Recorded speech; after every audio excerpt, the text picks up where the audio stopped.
I recite this prayer of invocation in the name of all of the ancestors, both known and unknown. Millions of hardships overcome, rivers swollen to the brink with tears, treacherous paths maneuvered with patient, laborious, and thoughtful steps, with only the promise of the survival of your legacy pushing you onward. Thank you. From the shores of the African continent, where the cradle of civilization was built and the first kings and queens reigned, thank you. In the name of your heartbreaking travels through the Middle Passage, thank you. For all the blood, sweat, and tears you spilled on the fields of the Americas, thank you. You, our ancestors, persevered, grasping onto a fortitude which I deem transcendent. Thank you.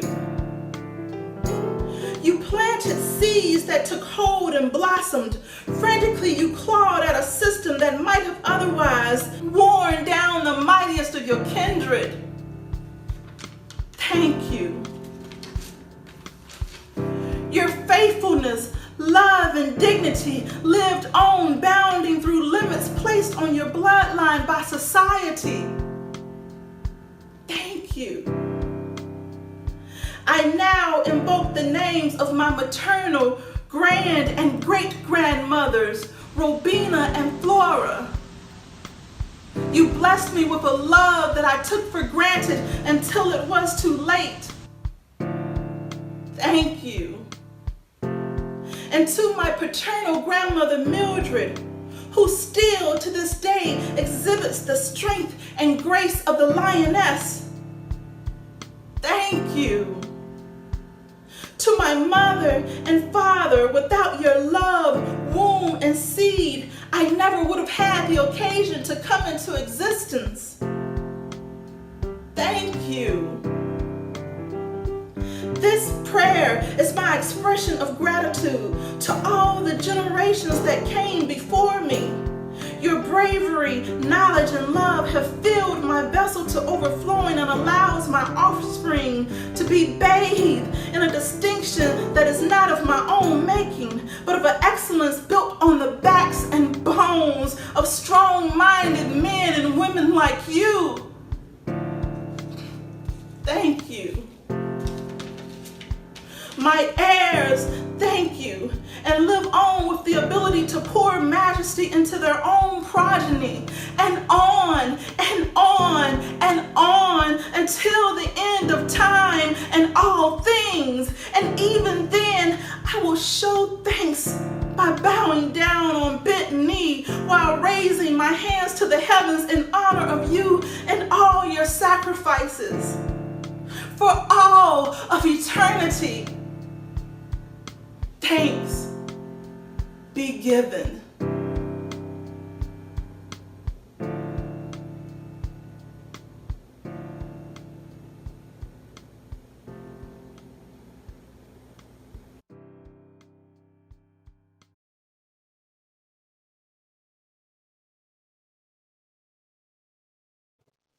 Light as suede and dark as glass, I must go walking with pearls in my shoes, tripping over giants and bumping my forehead while passing under bridges.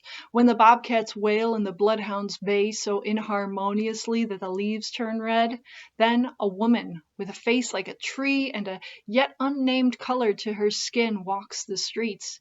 She wears green in her hair and gold in her ears and gold on her wrists, around her neck, her waist, her toes, gold in her eyebrows and trickling gingerly across her lashes.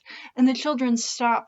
They drop their hot dogs and baseballs and pieces of chalk, release their final grasp on that last heat, the last splinters of sun, and they follow her into the woods to live in pewter cherry trees and learn to sing in a language of copper and bronze and run with teams of sled dogs over glaciers.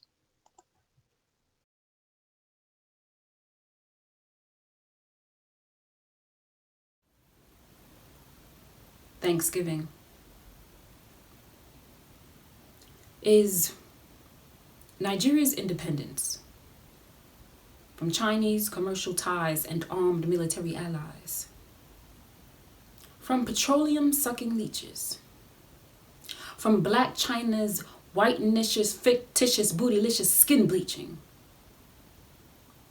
from physician politicians injecting Biafran wounds with extrajudicial killings, sex trafficking, and slave marketing.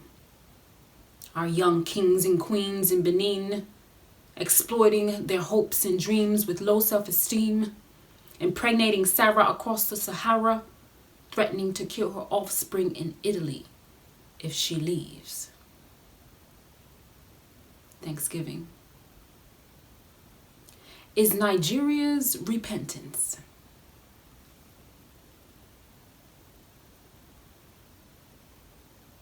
Biko, forgive us, God, for we have sinned. We have disobeyed the strength in our origin. Please, give us our power and light back. Clean the dirty air, Lord, from crime fraternities, juju, voodoo, immortality, and police brutality. Lead us not into the false idolism of America. Wash our hands from the blood of Niger Delta. Deliver us from greed culture, poverty, and poor infrastructure. For this is the kingdom and the glory of oil in all of Africa. Amen.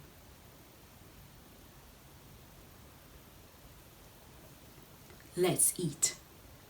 At the table of courage, unite, recite the vision, clap back at the British colonists who manipulated us to believe we lacked, at all the countries who whisper that we're too weak to attack, at the fake leaders who lied and backtracked, at anyone who says that we can't get it cooking. Michonu, shut up. Pass me the pepper soup with the goat head. About to turn this heat up. Melted butter on a gege bread.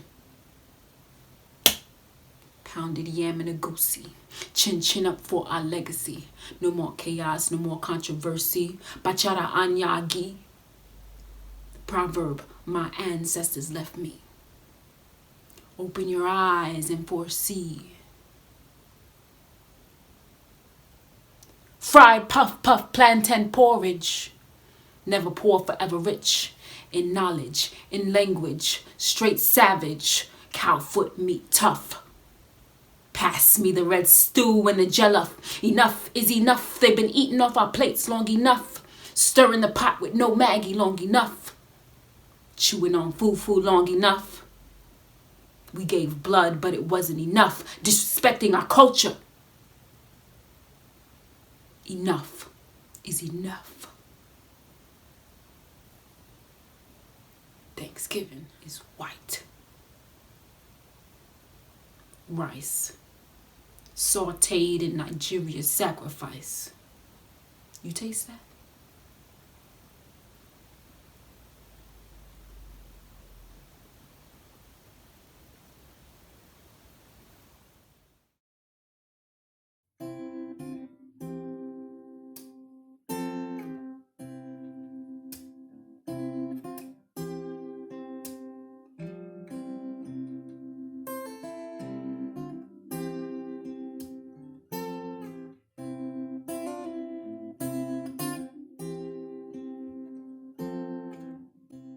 A tradition of thanks centered on death.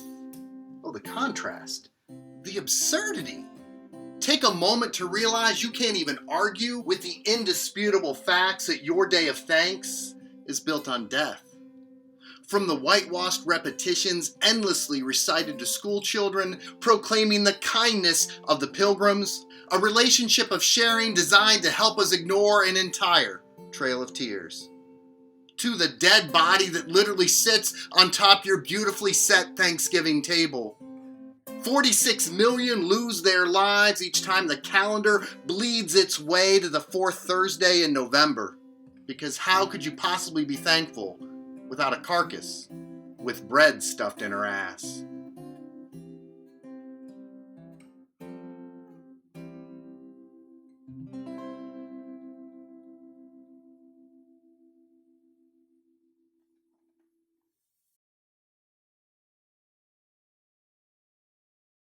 The 7-year fall.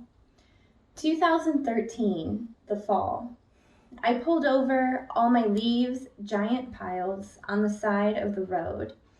Dark impulse, leaving the door open, I jumped in.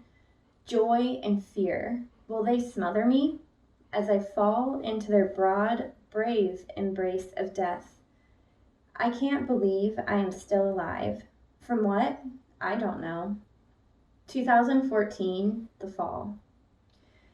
Branches scatter over back country roads, vibrant color at autumn sunset. I cannot bear to see it. Poems about hands and bodies falling where they were not invited. I don't want to be here. I can't do this. 2015, the fall. A year of dark by 6. Pull the blinds, safe to bed, made it another day. 2016, the fall.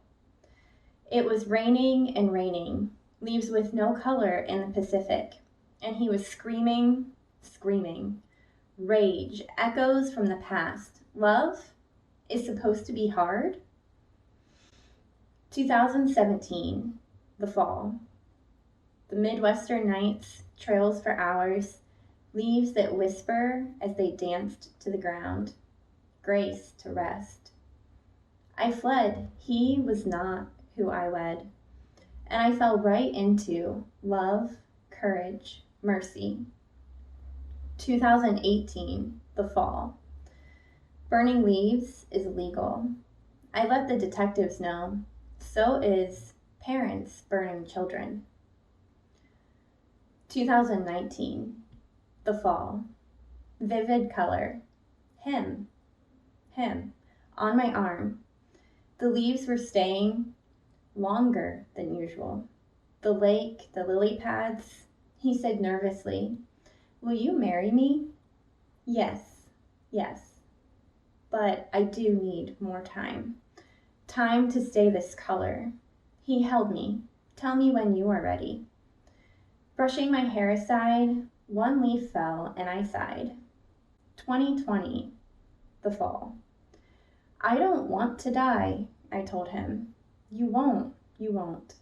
Undoing all the shame I thought was mine. I am ready. Standing naked, soul raw, arm branches high. Roots soil rich, lovely, shattered bark. Wild made a home in me. Crown me with a scarlet sunrise. Undefined, spacious.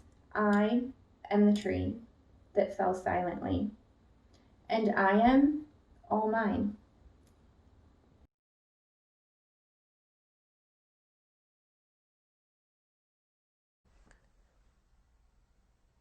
A Thanksgiving Prayer. To William Burroughs and thousands of Americans who could still be alive. Thanksgiving Day, November 26th, 2020. Thank you, Mr. President, for your ignoble sacrifice of more than 250,000 Americans. Dead because more testing meant more cases, and more cases meant lessening your chance at re-election. Thanks for a country you sickened, contaminated, inflamed. Thanks for corporate Democrats who provide a modicum of challenge and opposition, but only as much as is allowed by civility. Thanks for a call to arms. Liberate! Putting a bounty on a head of state in a coup to overthrow its capital.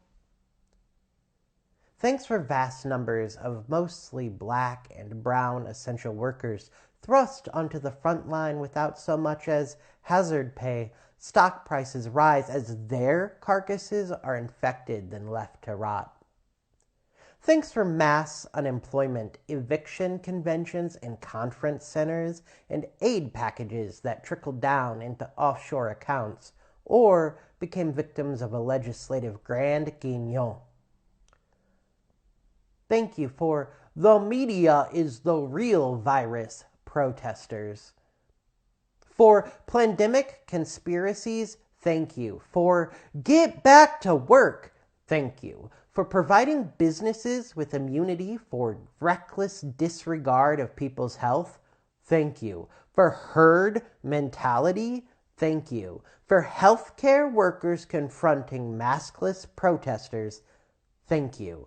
For all caps Twitter rants, thank you. For we demand haircuts, thank you. For seizing PPE from doctors and nurses, thank you. For the war on science, thank you. For I don't take responsibility at all, thank you. For masks are equivalent to slavery, thank you. For making people choose between health or being able to feed their children, thank you. For ventilator shortages, thank you. For don't trust mail-in ballots, thank you. For bleach injections, thank you. For large companies swallowing small business loans, thank you. For COVID parties, thank you.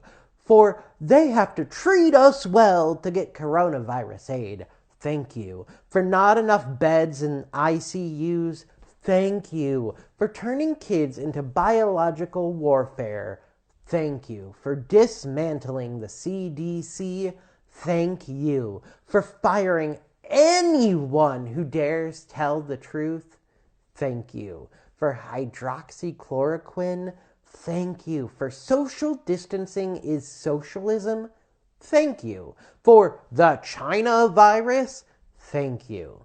For people's casual indifference of their neighbor's health, thank you. For give me liberty or give me COVID-19, thank you.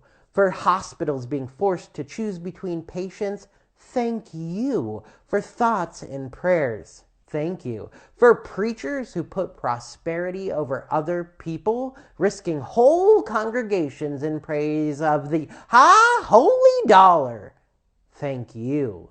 For grandparents whose patriotic duty it is to lay down their lives in the name of the economy, thank you. For lawmen empowered to murder citizens with unqualified impunity, thank you. For the Proud Boys, for demon sex doctors, for anti-vaxxers, for a nation of QAnon, thank you, thank you, thank you, thank you.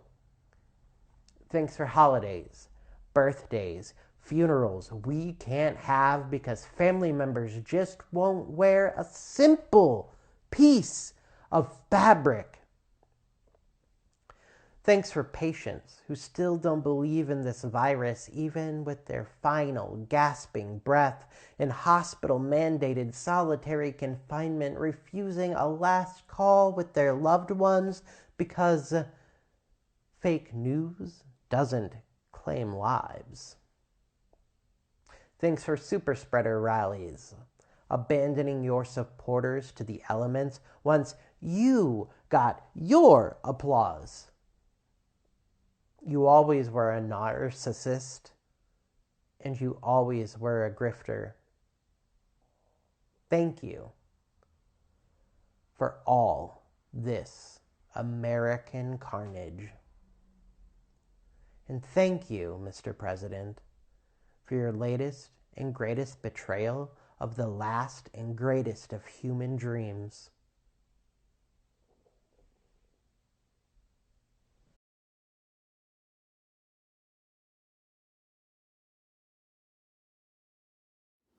Soup. If there's one thing Americans love on their tables, Americans love soup. Sure, we love a good hot dog loaded with the cheers of the ballpark, or a slice of apple pie loaded high with a snowy scoop of vanilla, but if there's one thing they love in white picket fence suburbia that mom, dad, and all 2.5 kids can get behind, it's a good-ass bowl of soup. That's what the pot is for, isn't it?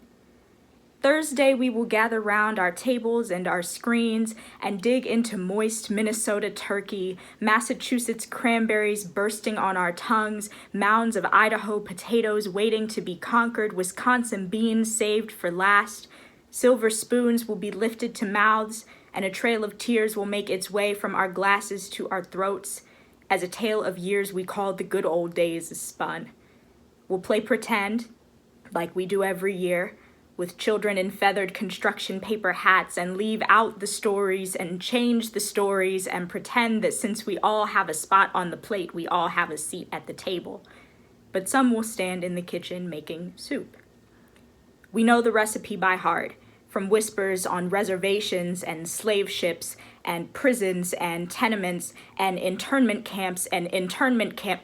detention facilities. It is a set of instructions carved in stone by pale hands. It is a faucet baptism, rinsing the us off of us, rinsing our mother tongues down the drain. It is slicing and dicing us, dissecting us, making us small to make us palatable. It is steaming us until we are nothing but soft pulp. It is dumping us all together and watching us cascade into oblivion. It is turning up the heat and giving us hell. It is drowning in news and pain and blood and names. It is spinning and spinning and spinning and spinning, because God only knows how we'll survive when the stock of American dreams is off the menu, no matter whose flesh and blood we have to boil.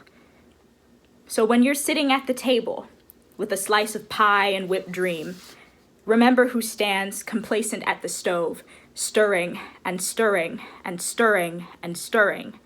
And beware of the day you are forced to wake up from the American nightmare, when your last ladle has been dished, when freedom strains the liquid out and sets the captive trifles free, for she will force your jaw wide open, and you will choke on your vegetables and be made to break bread instead.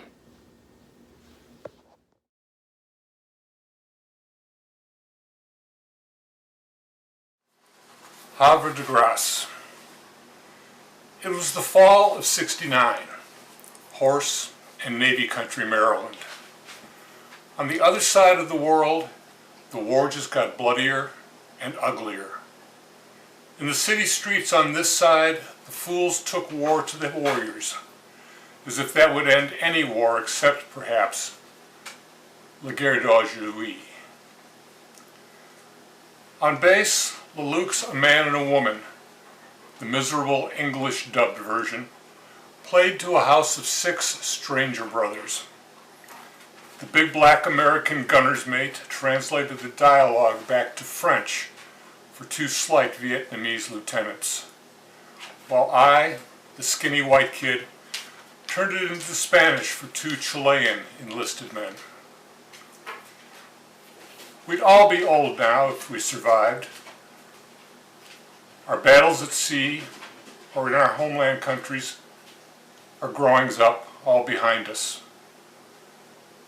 There are no reunions, no rosters of those still reporting for life's duty.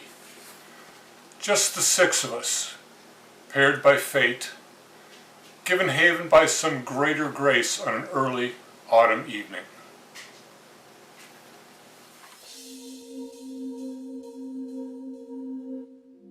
Welcoming the harvest moon, nighttime children come into bloom. Soon the raindrops will concentrate, encompass the world in a frozen dew. Till then this fire will warm your heart, as your mind begins to embrace the dark, second-guessing second nature, as November begins to loom. Watching the colors fade into gray, losing hope along the way. Winter breeds a death too soon, perhaps even a bloodless coup. I've watched a tyrant tear us down, as nighttime children gather round. This fire burns inside you too, desperate ages too late to bloom. The winter's cold will soon embrace every heart that shall partake in rendering a final word, as November begins to loom. Watching the colors fade to gray, will hopes and prayers come to save the day? Snowfall waters, a hopeless brew, while I still drown here with you. I'm wary of this blood-red moon, a fear sets in as November looms. Can no one save us from winter's scorn? Will any of us live so long?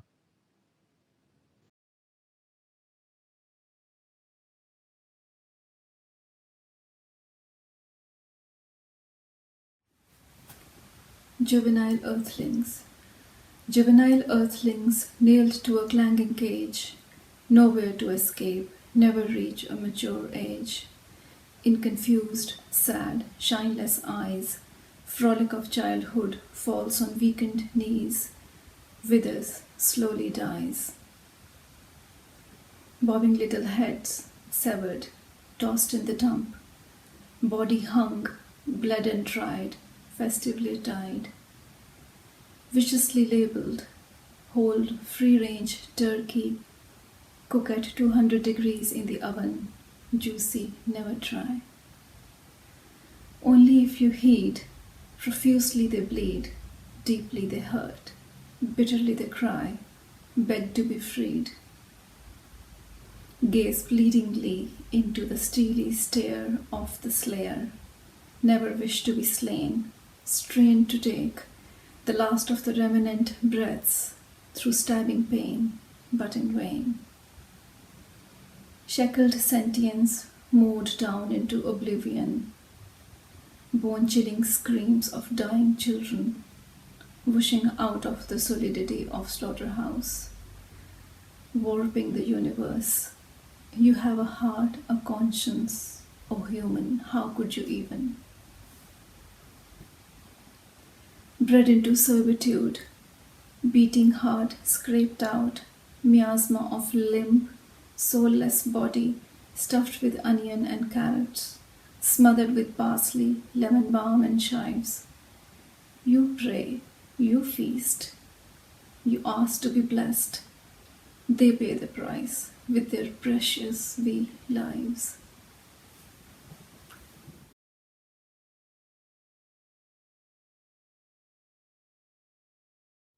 The wild discrepancies of autumn and where they got us. A small boulder in the backyard sits higher than knee-high, but still minimally erodes, high enough to lure me. I've begun taking my time there. I take my mornings there with a corn muffin and a cup of coffee and can see 4 other yards and fences from where I sit. Just enough leaves still hang around, hoping it seems that no further days will erupt soggy or darkened with gusts. This is an autumn you will not find in travel guides. Brown bustles around the crumbs at my feet, and to the neighbors it must look like I'm the king of sparrows. I fight the calendar motionless. If it can't see movement, it can't find me. I fight my own decomposition in the morning light. Wind pushes forward through these browning months with an imperceptible turn of my head. The sparrows, lighter than a breath, race to escape the onslaught.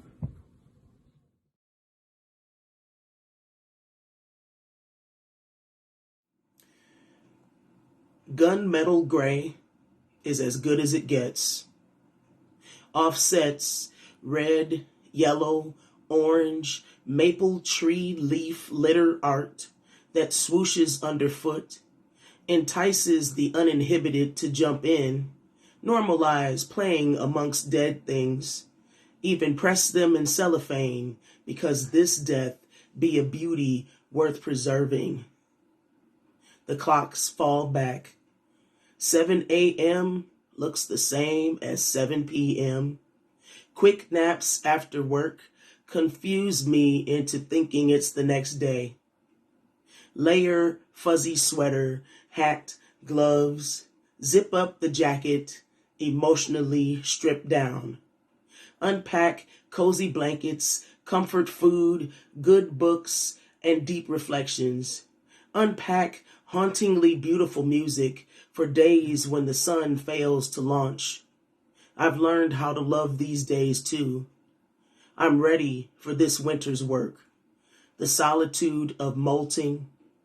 Maybe someday someone will take my shell, press it between 2 pieces of cellophane. Let this death be a beauty worth preserving.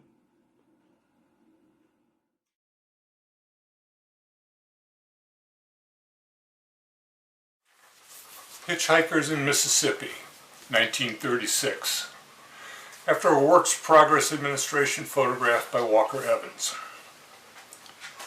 The trees of forgotten summer have drawn up slim and dark against the morning's gray cold, like the woman standing by the man. The canvas bag at their feet shows black beneath the dust. It holds everything but the clothes they've worn since yesterday. The purse, its emptiness punctuated by handkerchief and brush, and the cigarettes and matches a stranger gave him last night. They are husband and wife, or lovers. They are childhood sweethearts become best friends against adversity, or supplicants praying for tomorrow.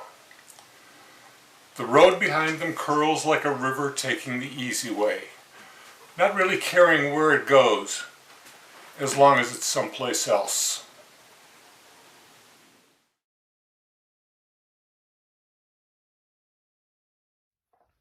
I really hate Veterans Day. I really hate all military holidays, but I particularly hate Veterans Day. Now, before you start hating me for hating Veterans Day, let me explain something to you.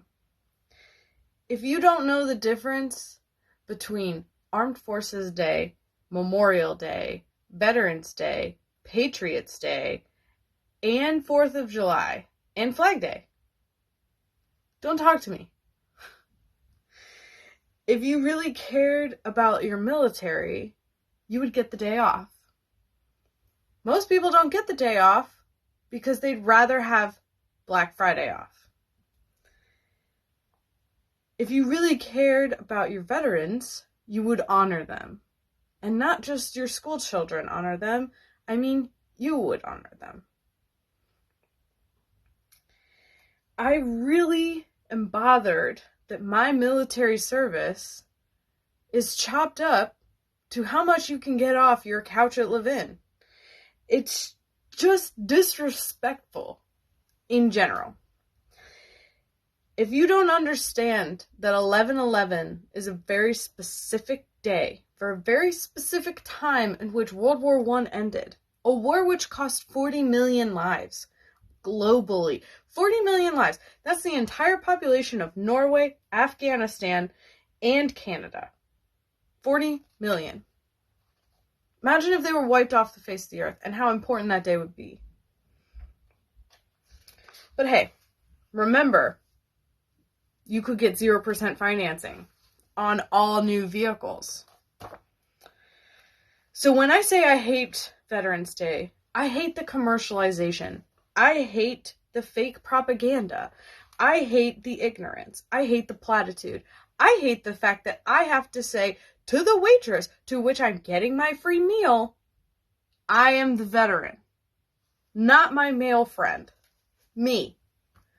I really hate that my service and my friend's service are chopped up to a day that people half the time forget. So, I guess you should just say, Happy fucking Veterans Day to me. I mean, thanks for chopping up 10 years of my life. And if you want to put in perspective of what it's like to be a veteran, I will give it to you.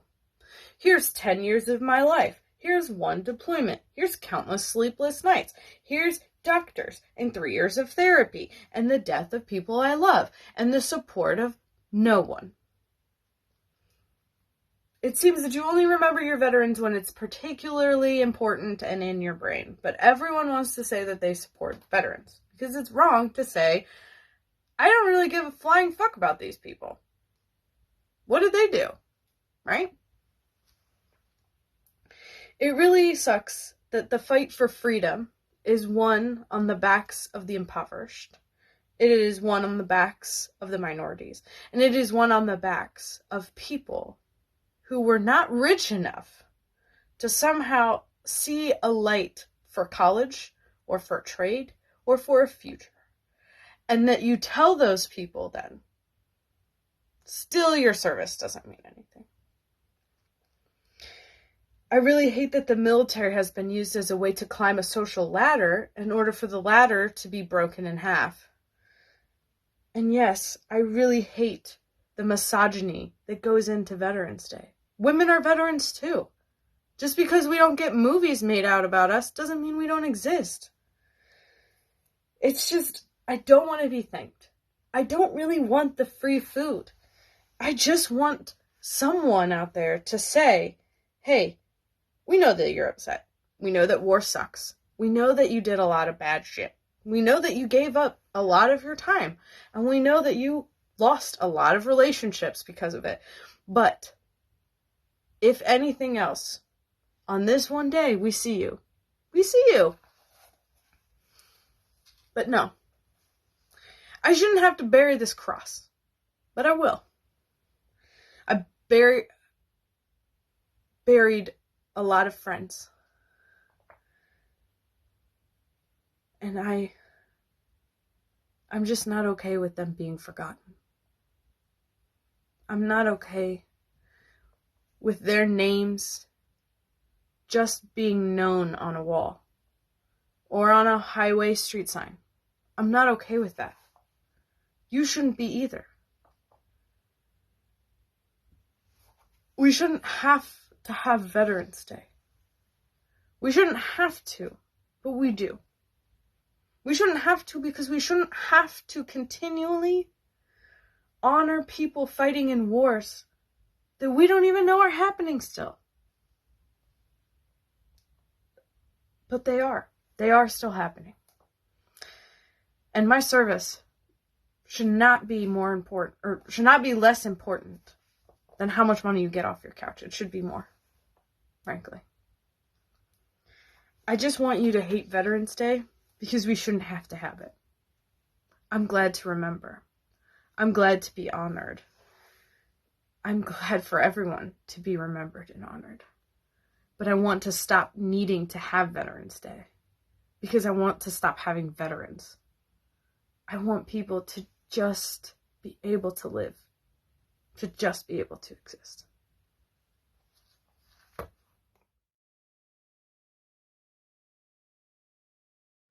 A turkey is pardoned, though he committed no crime, spared from the cold, brutal detachment of our taste buds. A turkey is pardoned on the White House lawn, while 50 million others fail to receive even a hint of consideration. A turkey is pardoned, though the crime is ours, hiding behind a facade of mercy, offering none.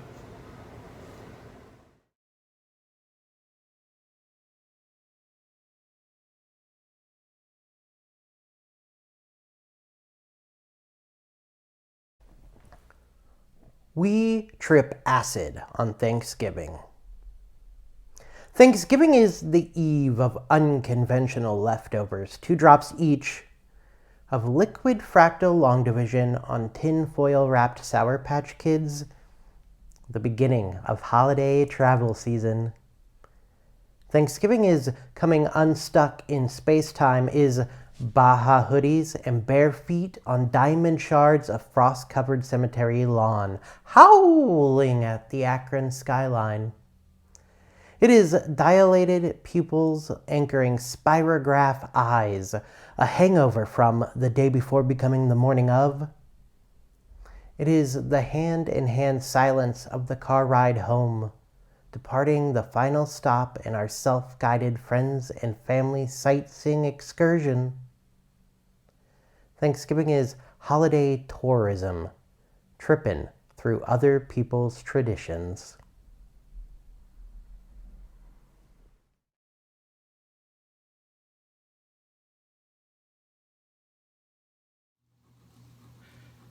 Thanksgiving dinner with your host, Bulimia. What am I supposed to do now that I don't get the flu in summer anymore? I used to be afraid of the words, I'm hungry. There has always been shame in having a body. I'll leave you here, I said. Promise I'll be back soon, and my body knew I was a liar in every syllable. how I heard "bring it on" every time it begged mercy. Spite is a blade I am an expert at wielding. I have just never been good at not turning it on myself.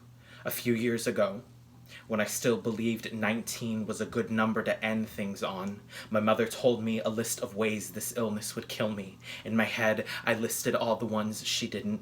She made me promise I'd stop, knowing I wouldn't follow through, because it was easier to pretend she wasn't asking me to give her child back to her.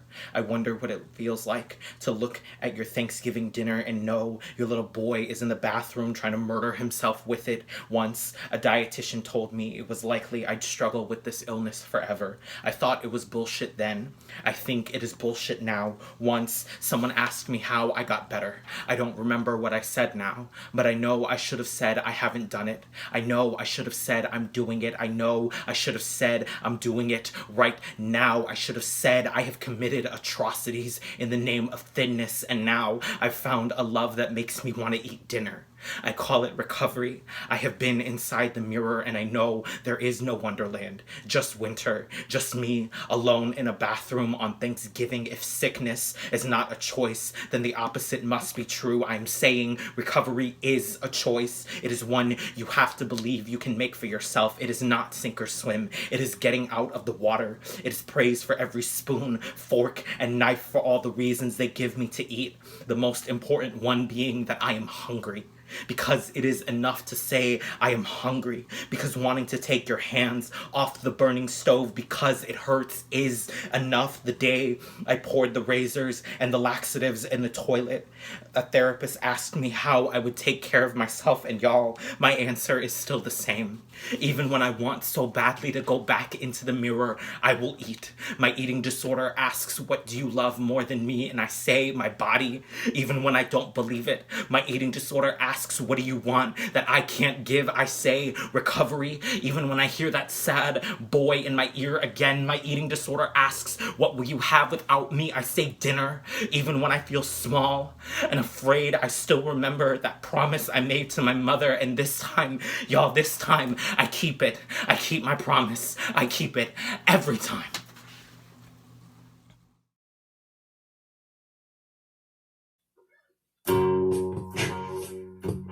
Breathe out, oh my, no need to hang on for a lifetime of laughter, bright lines of song. Breathe out, oh my, I won't let go of your hand. These tears, my mantra. I fall, I withstand. And every dawn, and every breath you live on, every dream, all the fire in my bones, every dance, every flower, every sprouting fawn. Now you know what it truly means to be home. Take to new heights. Your love is my guideline.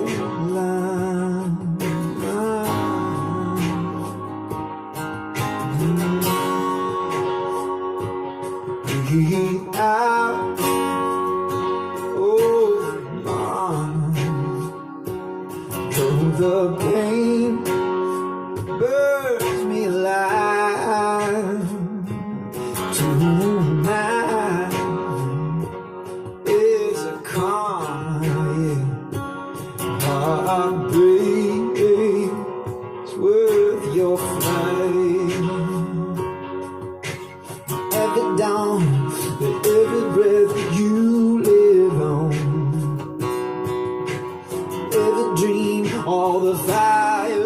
my bones.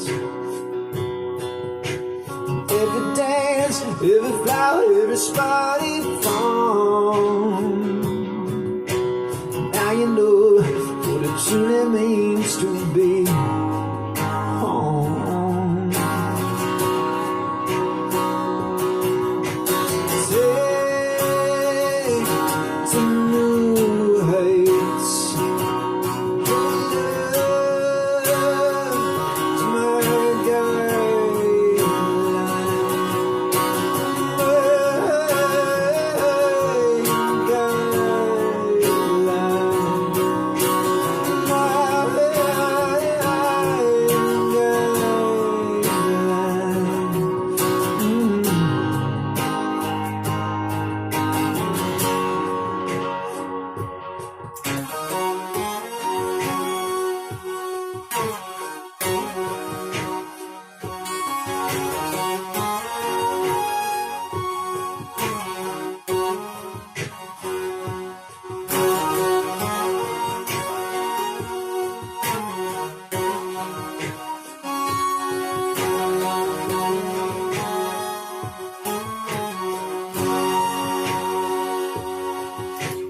Every dawn and every breath you live on,